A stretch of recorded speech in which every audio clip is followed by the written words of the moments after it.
श्रीमद् भागवत गीता में लिखा है कि मनुष्य जो भी कर्म करेगा उसे अपने कर्म के अनुसार ही फल मिलेगा। प्रिय साथियों, आज की यह कहानी भी कर्म का फल क्या होता है उसी पर आधारित है। आइए कहानी की शुरुआत करते हैं। किसी गांव में किंकुर और सुरंग नाम के दो कुत्ते रहते थे। किंकुर और सुरंग आपस में बहुत ही गहरे मित्र थे। एक दिन किंकुर सुरंग से कहता है कि भाई, हम क्या जीवन जी रहे हैं। हम इंसानों की रक्षा करते हैं, हमें इंसान सबसे बड़ा वफादार कहता है, फिर भी बदले में हमें जब रोटी दी जाती है तो कहा जाता है कि जा कुत्ते को रोटी फेंक दे। भाई, हम कब तक दूसरे के भाग्य पर जीवित रहेंगे? हम कब तक दूसरों के घर में रहकर आश्रित रहेंगे? भाई, और तो और जब कोई उल्टे सीधे काम करता है तो कहा जाता है कि साला कुत्ते की मौत मरेगा।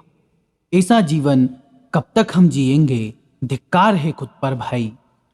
सुरंग किंकुर की पूरी बातें सुनता है और कहता है कि भाई, चल अपना जीवन सुधार लेंगे, अपन तो तीर्थ यात्रा के लिए चलते हैं। साथियों, किंकुर और सुरंग दोनों तीर्थ यात्रा के लिए निकल जाते हैं।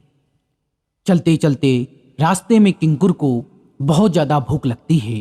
किंकुर देखता है कि पास में ही एक गन्ने का पेड़ है, गन्ने की फसल है। जैसे ही किंकुर गन्ने की फसल की ओर देखता है, किंकुर को दिखते हैं उसमें कूदते हुए चूहे।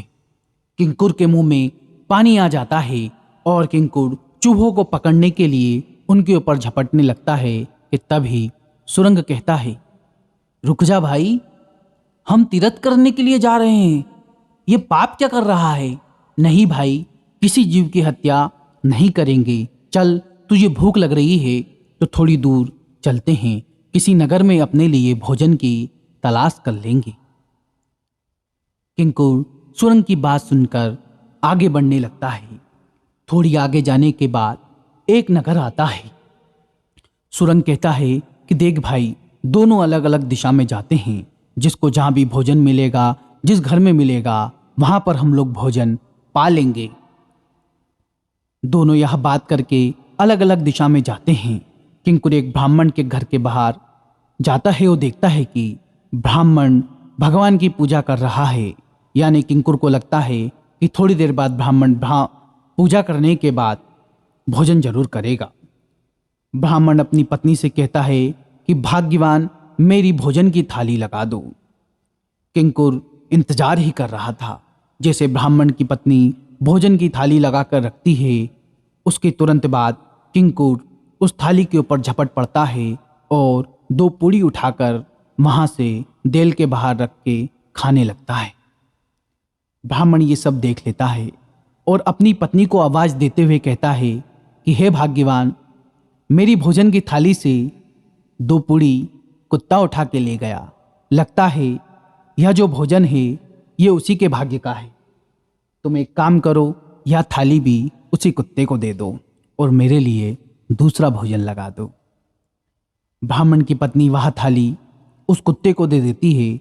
बढ़िया किंकुर अच्छे से खाता है और वहां से निकल जाता है और एक पेड़ के नीचे बैठकर अपने मित्र सुरंग का इंतजार करने लगता है।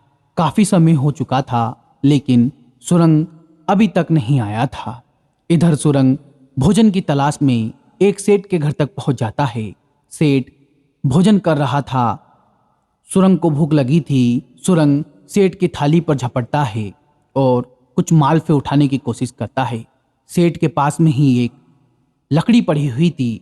सेठ उस लकड़ी को उठा करके सुरंग की कमर पर दे मारता है, जिससे सुरंग की कमर झुक जाती है और बार बार प्रहार करने के कारण सुरंग की कमर टूट जाती है। बेचारा सुरंग घिसटाता हुआ वहां से निकलता है, जैसे तैसे जान बचाता है।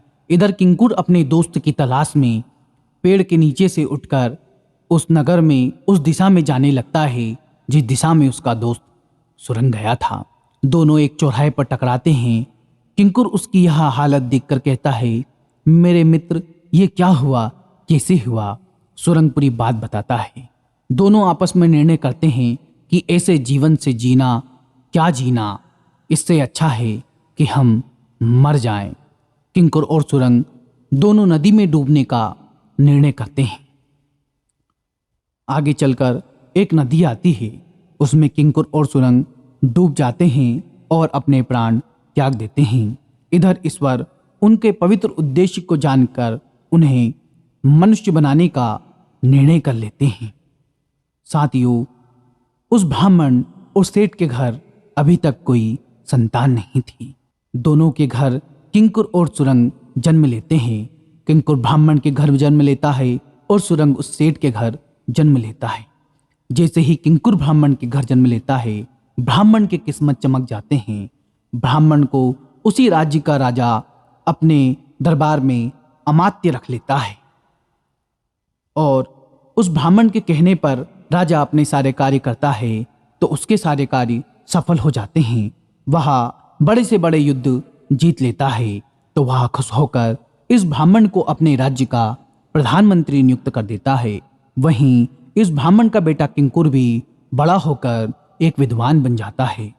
इधर जिस घर में जिस सेठ के यहाँ सुरंग ने जन्म लिया था, उसकी किस्मत पलट गए थे। जिस दिन सुरंग का जन्म हुआ, बड़े उत्सव मनाए जा रहे थे, लेकिन थोड़ी देर बाद एक संदेशा आता है कि सेठ, तुम्हारी फैक्ट्री में आग लग गई है और पूरी फैक्ट्री जलकर तहस नहस हो गई है। सेठ बेचारा अपना सिर पकड़कर बैठ जाता है। थोड़ी देर बाद सेठ को पता चलता है कि किसी गंभीर बीमारी से उसकी पत्नी भी ग्रसित हो गई है। सेठ का जो बचा खुचा पैसा था वह भी उसकी पत्नी के इलाज में लग जाता है। इधर सुरंग बड़ा हो जाता है तो यह भी बड़ा अड़ियल किस्म का और नशेड़ी बन जाता है। एक दिन सेठ इसे नशा करने के लिए पैसा देने से इनकार कर देते हैं तो गुस्से में आकर यह सेठ की कमर पर लकड़ी की देता है, जिससे सेठ की कमर टूट जाती है। सेठ रोते हुए अपनी पत्नी से कहता है कि भाग्यवान, न जाने कौन सा पाप किया है जो ये सब दिन देखने मिल रहे हैं। सेठ की पत्नी कहती है कि शायद हो सकता है कि आपने एक दिन उस भूखे कुत्ते के कमर के ऊपर जो प्रहार किया था, शायद उसी का जो कर्म आपका था उसका फल आपको मिल रहा है। सेठ अपने कर्म पर पश्चाताप करता है, लेकिन कहा जाता है कि अब पछताए होत क्या जब चिड़िया चुग गई खेत। साथियों, इस कहानी को सुनाने का उद्देश्य सिर्फ इतना है कि हमें अपने कर्मों का फल मिलकर ही रहेगा। यदि आप बबूल बोएंगे तो आपको कांटे ही नसीब होंगे, आम बोएंगे तो आम मिलेंगे। कहा भी जाता है कि तुम्हारे दादा परदादा ने अम्बा गाड़े होंगे तो तुम्हें आम खाने को मिलेंगे ही। यदि तुम्हारे दादा परदादा ने कांटे बोए होंगे तो तुम्हें कांटे ही चुभेंगे। इसलिए कर्म ऐसे करो कि आपकी आने वाली पीढ़ी को उसका फल जब भी मिले तो वो ये कहे कि हमारे दादा परदादा के कर्मों का फल है जो कि आज हम इतने सक्षम हो गए हैं। आशा करता हूँ यह कहानी आपको पसंद आई होगी। यदि यह कहानी आपको पसंद आई तो कृपया कर इस वीडियो को शेयर, लाइक, कमेंट बॉक्स में आपकी क्या राय है लिखना ना भूले। मिलते हैं किसी नई प्रेरक कहानी के साथ। जब तक के लिए राधे राधे, जय श्री महाकाल।